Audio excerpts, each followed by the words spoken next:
ಎಲ್ರಿಗೂ ಸಿಂಪಲ್ಲಾಗಿ ಇವತ್ತು ನಾನು ಮಾಡೋದು ಬಾಳೆಕಾಯಲ್ಲಿ ಕಡಲೆಕಾಳು ಮಿಕ್ಸ್ ಮಾಡಿ ಯಾವ ರೀತಿ ಪಲ್ಯ ಮಾಡೋದು ಅಂತ ನೋಡೋಣ ಬನ್ನಿ. ಈಸಿಯಾಗಿ ತುಂಬ ದಿನದಿಂದ ಮನೆಯಲ್ಲಿ ಇದು ಬಾಳೆಕಾಯಿಗಳು ತುಂಬ ಇತ್ತು. ಸೊ ಏನು ಮಾಡೋದು ಅಂತ ಯೋಚನೆ ಮಾಡಬೇಕಾದ್ರೆ ಒಂದು ಐಡಿಯಾ ಪಟ್ ಅಂತ ಬಂತು, ಪಲ್ಯ ಮಾಡಿಬಿಡೋಣ ಪೂರಿಗೆ ಇಲ್ಲ ಚಪಾತಿಗೆ ಕಾಂಬಿನೇಷನ್ ಆಗಿ ಅಂತ ಅಂದ್ಕೊಂಡೆ. ಸೊ ಅದರಲ್ಲೂ ನಾನು 3 ಮಾತ್ರ ತೊಗೊಂಡಿದ್ದೀನಿ. 3ನ ಹೇಗೆ ಕಟ್ ಮಾಡ್ಕೊಳ್ತಿದ್ದೀನಿ ಅಂತ ನೋಡೋಣ ಈಸಿಯಾಗಿ ಬನ್ನಿ. ಟ್ರೈ ಮಾಡ್ತಿದ್ದೀನಿ, ಈ ರೀತಿ ಬರ್ತಾ ಇಲ್ಲ, ತುಂಬ ಗಟ್ಟಿ ಇರುತ್ತೆ ಅಲ್ವಾ. ಸೊ ನೋಡೋಣ ಈ ರೀತಿನಾದರೂ ಬರುತ್ತಾ ಅಂತ. ಎಸ್ ಬಂತು. ಇದನ್ನು ಸಣ್ಣದಾಗೆ ಕಟ್ ಮಾಡ್ಕೊಳ್ಳೋಣ ಬನ್ನಿ. ಈಗ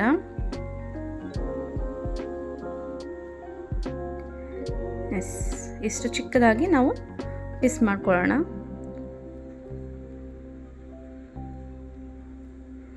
ತುಂಬ ಅಂಟಿದೆ ಅದು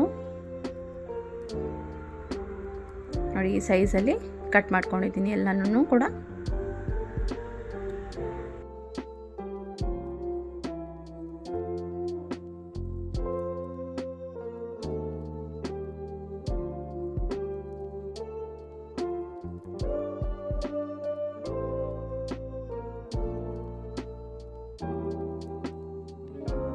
ತುಂಬ ಈಸಿ ಮೆಥಡ್ ಗೊತ್ತಾಯಿತು ಹೇಗೆ ಇದನ್ನು ಕಟ್ ಮಾಡೋದು, ಚಿಪ್ಪೆ ಓಪನ್ ಮಾಡೋದು ಅಂತ ಹೇಳಿ. ನೋಡಿ ಈ ರೀತಿ ಚಾಕು ತೊಗೊಂಡು ಸೇಮ್ ನಾವು ಬಾಳೆಹಣ್ಣು ಚಿಪ್ಪೆನ ಹೇಗೆ ನಾವು ರಿಮೂವ್ ಮಾಡ್ತೀವಿ ಅದೇ ರೀತಿ ಇದೇ ಥರ ರಿಮೂವ್ ಮಾಡಿಕೊಂಡ್ರೆ ಆಯಿತು. ಅಷ್ಟೊಂದು ಕಷ್ಟಪಡೋದೇ ಬೇಕಾಗಿಲ್ಲ. ಎಸ್ ಇದನ್ನು ಕೂಡ ಅದೇ ರೀತಿ ಸಣ್ಣಕ್ಕೆ ಎರಡನ್ನೂ ಕಟ್ ಮಾಡಿ ಇಟ್ಕೊಬಿಡೋಣ ಬನ್ನಿ ಈಗ ಫಟಾಫಟ್ ಅಂತ. ಎಸ್ ನೋಡಿ ಇಲ್ಲಿ ಹೇಗಾಗಿದೆ, ಗಂಟು ಥರ ಆಗಿತ್ತಲ್ಲಿ. ಸೊ ಉಳುಕಾಗಿರಲಿಲ್ಲ, ಜಸ್ಟ್ ಗಂಟಾಗಿತ್ತು, ಅದನ್ನು ರಿಮೂವ್ ಮಾಡಿಕೊಂಡೆ.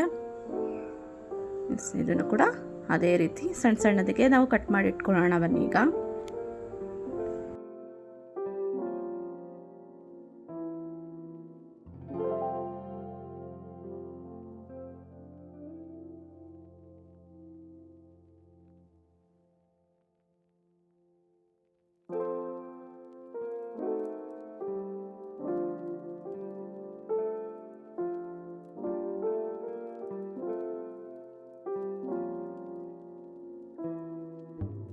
ಎಸ್ ಎಲ್ಲನೂ ಕಟ್ ಮಾಡಾಗಿದೆ. ಈಗ ಒಂದು ಪಾತ್ರೆಯಲ್ಲಿ ನಾನು ಬಿಸಿ ನೀರು ಕುದಿಯೋಂಥ ನೀರಿಗೆ ಇದನ್ನು ಒಂದು 2 ಮಿನಿಟ್ಸ್ವರೆಗೂ ಹಾಕಿಬಿಡ್ತೀನಿ.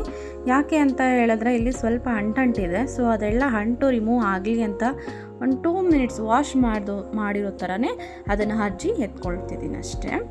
ನೆಕ್ಸ್ಟ್ ಇಲ್ಲಿ ನಾನು ಕಾಯಿ, ಕೊತ್ತಂಬರಿ ಸೊಪ್ಪು, ಈರುಳ್ಳಿ ಆ್ಯಂಡ್ ಪುದೀನ, ಶುಂಠಿ ಬೆಳ್ಳುಳ್ಳಿ ಆ್ಯಂಡ್ ಸ್ವಲ್ಪ ಟೊಮೊಟೊ, ಚಕ್ಕೆ ಲವಂಗ, ಏಲಕ್ಕಿನ ಹಾಕ್ಕೊಂಡು ಮಿಕ್ಸ್ ಮಾಡಿ ಎಸ್ ಇದೆಲ್ಲನೂ ರುಬ್ಕೊಂಡು ಬರೋಣ ಈಗ ಬನ್ನಿ. ಒಂದು ಗ್ರೈಂಡ್ ಆದರೆ ಸಾಕು. ಇದು ಸಖತ್ ಪೇಸ್ಟ್ರಿ ಆಗಿರಬೇಕಾಗತ್ತೆ. ಸೊ ಪಲ್ಯಗೋಸ್ಕರ ಅಲ್ವಾ, ಅದಕ್ಕೋಸ್ಕರ ಪೇಸ್ಟ್ರಿ ಆಗಿದ್ರೆ ಚೆನ್ನಾಗಿರುತ್ತೆ, ತರಿಯಾಗಿ ಇರಬಾರ್ದು. ನೋಡಿ ಇಲ್ಲಿ ಈ ಥರ ರುಬ್ಕೊಂಡಿದ್ದೀನಿ. ನೆಕ್ಸ್ಟ್ ಇಲ್ಲಿ ಚಿಲ್ಲಿ ಪೌಡರ್ ಮತ್ತು ಧನಿಯಾ ಪೌಡರ್, ಇದು ಅಮ್ಮ ಮಾಡಿಕೊಟ್ಟಿರೋದು. ಸೊ ಅದಕ್ಕೋಸ್ಕರ ಕವರಲ್ಲೇ ಇನ್ನೂ ಇಟ್ಕೊಂಡಿದ್ದೀನಿ ಹಾಗೆ ಯೂಸ್ ಮಾಡಿಕೊಂಡು. ಸೊ ನಾನು ಆಲ್ಮೋಸ್ಟ್ ಈ ಥರ ಮನೇಲಿ ಮಾಡಿರೋದನ್ನೇ ಯೂಸ್ ಮಾಡ್ತಾ ಇದ್ದೀನಿ, ಬಟ್ ತುಂಬ ಚೆನ್ನಾಗಿದೆ.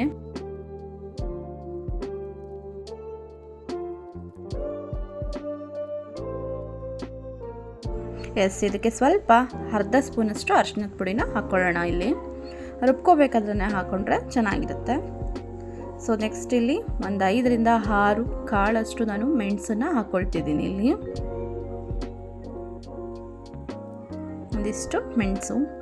ಎಸ್ ಇದಿಷ್ಟನ್ನು ಪೇಸ್ಟ್ ಮಾಡ್ಕೊಂಡಿದ್ದೀನಿ. ಈ ರೀತಿ ಆಗಿದೆ. ಎಸ್ ನೋಡಿ ತುಂಬ ಪೇಸ್ಟಿ ಆಗಿದೆ. ನೆಕ್ಸ್ಟ್ ಬನ್ನಿ ಇಲ್ಲಿ ನಾವು ಒಂದು ಕುಕ್ಕರನ್ನು ತಗೊಂಡು ಸ್ವಲ್ಪ ಎಣ್ಣೆ ಹಾಕ್ಕೊಳ್ಳೋಣ. ಎಸ್ ಎಣ್ಣೆ ಕಾದಿದೆ, ಅದಕ್ಕೆ ನಾನು ಡೈರೆಕ್ಟಾಗಿ ಈರುಳ್ಳಿನ ಸಣ್ಣಕ್ಕೆ ಹಚ್ಕೊಂಡಿರುವಂಥ ಈರುಳ್ಳಿನ ಹಾಕ್ಕೊಂಡಿದ್ದೀನಿ ಇಲ್ಲಿ. ಎಸ್ ಈರುಳ್ಳಿನ ಒಂದು 2 ಮಿನಿಟ್ಸ್ ಹಾಗೆ ಫ್ರೈ ಮಾಡೋದಕ್ಕೆ ಬಿಡೋಣ. ಎಸ್ ನೆಕ್ಸ್ಟ್ ಇಲ್ಲಿ ನಾನು ಕರಿಬೇವಿನ ಸೊಪ್ಪನ್ನ ಹಾಕ್ಕೊಳ್ತಿದ್ದೀನಿ. ಚೂರು ಹಾಕ್ಕೊಂಡ್ರು ಕೂಡ ಹಾಕೋಬೋದು, ಇಲ್ಲಾಂದರೆ ಸ್ಕಿಪ್ ಮಾಡ್ಕೋಬೋದು. ಕರಿಬೇವೇನು ನೆಸಸರಿ ಇಲ್ಲ, ಬಟ್ ಟೇಸ್ಟಿಯಾಗಿ ಚೆನ್ನಾಗಿರುತ್ತೆ, ಹಾಕ್ಕೊಳ್ಳಿ ನೀವು ಕೂಡ.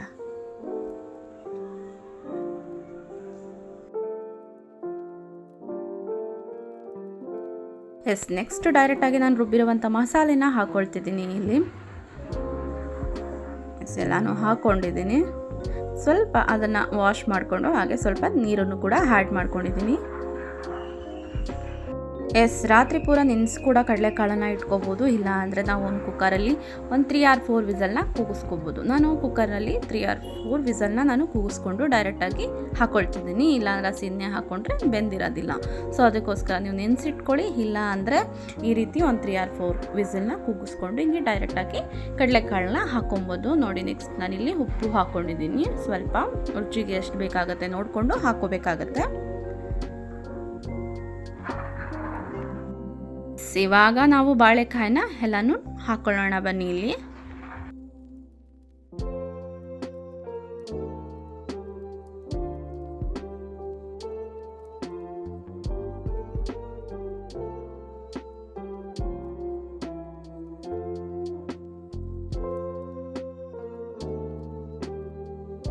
ನೆಕ್ಸ್ಟ್ ಇಲ್ಲಿ ನಾನು 1-2 ಬದನೆಕಾಯಿನ ತೊಗೊಂಡಿದ್ದೆ.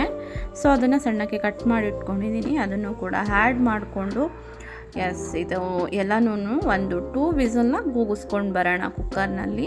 ಅದಾದರೆ ಕಂಪ್ಲೀಟ್ ಆಯಿತು ಪಲ್ಯ. ಇಷ್ಟೇ, ಎಷ್ಟು ಈಸಿ ಅಲ್ವಾ, ಕಂಪ್ಲೀಟ್ ಆಗಿದೆ. 2 ವಿಸಿಲ್ ಕೂಗಿಸಿದ್ದೀನಿ. ನೋಡಿ ಇಲ್ಲಿ ಈ ರೀತಿ ಆಗಿದೆ, ಬಿಸಿ ಬಿಸಿಯಾಗಿದೆ ಪಲ್ಯ ಮಾತ್ರ.